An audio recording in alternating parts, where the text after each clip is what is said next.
Guys and gals, what is happening? My name is Brianholthaus. I make videos from the outdoors, and if this is your first time here, consider subscribing to my channel. Come on this journey with me as I become a better outdoorsman. And if you don't subscribe for me, do it for Lando. He would love it. Guys and gals, today the topic we are covering is fish houses affecting fishing. We are targeting permanent fish houses in general. This is a topic I see time and time again on fishing forums and all over social media. So I'm going to enlighten this controversial issue today. Alright, let's get into it. As you return home from work, you notice that your neighbor Larry has gotten an ice castle, and you are super happy for him. But this just isn't your neighbor. You notice there is an abundance of fish houses now in your neighborhood.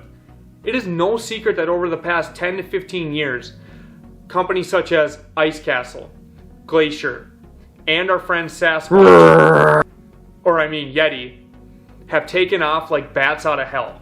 This permanent fish house industry has been surging. You can buy brand name fish houses that range from 8 feet to around 34 feet in length, and they can range anywhere from a couple $1,000s to around $60,000 brand new in price on the top end.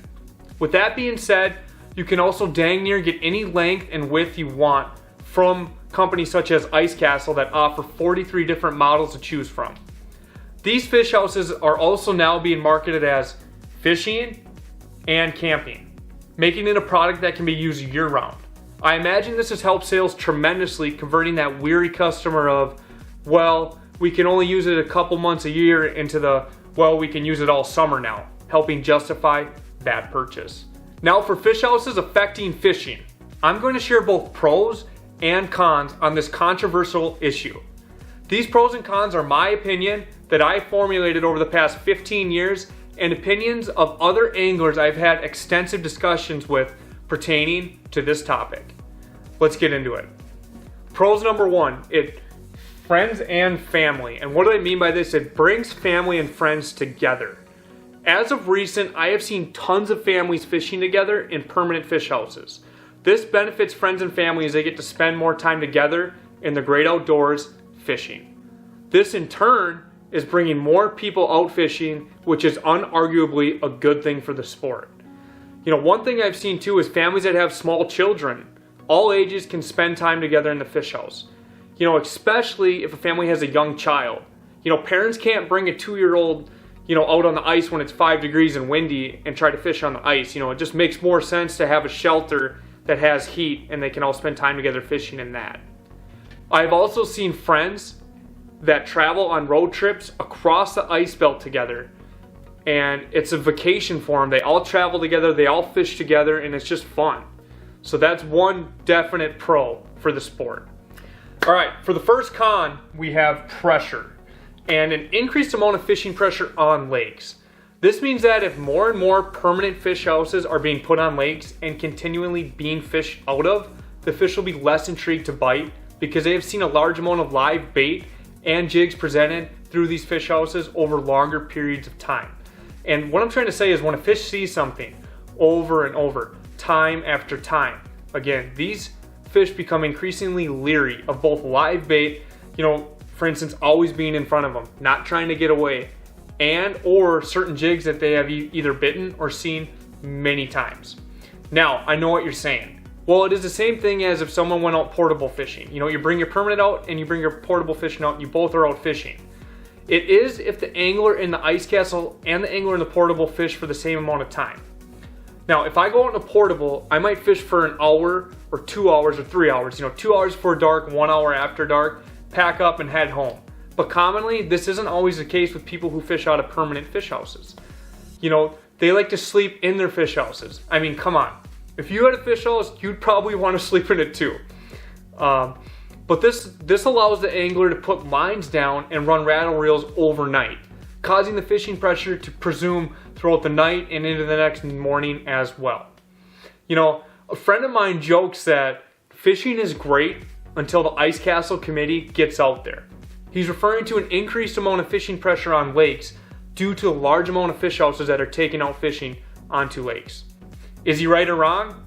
You tell me. Alright, pro number two. is longer time on ice or a longer duration of fishing. And, let's say you want to fish, a Friday through Sunday, and you're going to head up to Red Lake, that's in northern Minnesota, and that's a 4-hour drive for me. Well, instead of going up there, paying a hotel or resort for 2 nights, you can sleep in your own house. Bring all your own food, those adult beverages, and you can turn that 60-inch flat screen TV on, put that Vikings and Packers game on, and swear up and down at the TV. Perfect weekend, right? Also, if the bite you are targeting is primarily a night bite, it would allow the angler to fish in more comfort throughout the evenings and overnight. I mean, I understand overnight portable fishing is becoming more popular, but nothing is like sleeping in a permanent fish house. Come on. Con number 2, time on spot. And what I mean by this is when a permanent fish house is left on the same spot for a large portion of time.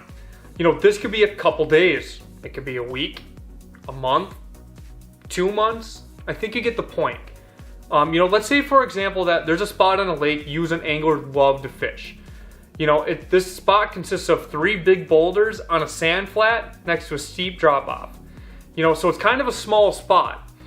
Well, if someone owns a permanent fish house and places their house on this spot for a long period of time, the angler without the fish house, the permanent fish house, will not have the opportunity to fish this exact spot as long as that permanent fish house is on it. And this really becomes an issue on smaller lakes that don't have a ton of similar spots to the one I just identified. On larger lakes with bigger structure, you could probably move to similar structure and find fish on it. But on smaller lakes, it's tougher. Now the angler in the permanent fish house is doing nothing wrong though by leaving their fish house on this spot. It just gives that angler trying to fish out of a portable or on the ice zero. Zip, zilch, none, nada opportunity to fish this exact location while that permanent fish house is on top of it. All right, pro number 3, increased revenue in the fishing industry. And it's definitely selling more fishing licenses. This is paying for the betterment of lakes throughout the entire state, like more stocking and enforcement of lawful fishing practices, from those game wardens and those conservation officers enforcing that law or those laws. Now, revenue includes bait shops. They are getting tons of business selling more bait, selling more lures. This includes fish house dealerships. These people selling the fish houses are making some decent money. Companies that sell fishing electronics such as Vexlar, Humminbird, Markham, Ion, and StrikeMaster, just to name a few. Now, another increased revenue is for those resorts located on lakes, charging a fee to get on that lake. And who knows how much money these people are making each winter. It's got to be fat stacks. So, gas stations are profiting from this increased revenue for sure. Selling more fuel, selling more propane, stuff like that. So let's not just limit this increased revenue to the fishing industry itself. A lot of people use these fish houses for camping as well. So that market has gotten significant bump too. All right, con number 3, lake traffic / mobility. And what do I mean by this? I mean increased traffic on lakes. We have all been fishing a spot before that's next to one of those roads on the lake and seen vehicle after vehicle pulling fish houses drive right by us on that road. And all this driving definitely scatters fish for sure. And especially if it's in shallower water. Do these fish come back right away? Maybe. I'm not sure. And for part number 2 is the no mobility. And what do I mean is, you take your fish house out on the lake, you follow that plowed road from a resort, especially if there's a lot of snow on that lake. And, you set up, you drill your holes, you get your lines down, you bank your house, and, if you have enough people in the house, you can put some tip-ups out, but you're pretty permanent in that one location. And, if you like to drill holes and find active fish, fishing in a permanent fish house is not the way to go. Unless your permanent fish house is set up like a base camp where you might go drill throughout the day and try to find fish, drill holes and fish. And then when you get to those prime times, you know that, right around sunrise or right around sunset, or if it's a night bite on that lake, you return to your fish house to spend the rest of your evening into night or early morning fishing in that permanent fish house. All right, guys and gals, here's the pros, here's the cons to if fish houses are affecting fishing. Did I leave out any pros? Did I leave out any cons? And what is your opinion on this topic? Do you believe fish houses are affecting fishing? For the good or for the bad? Comment in the section down below. Thanks.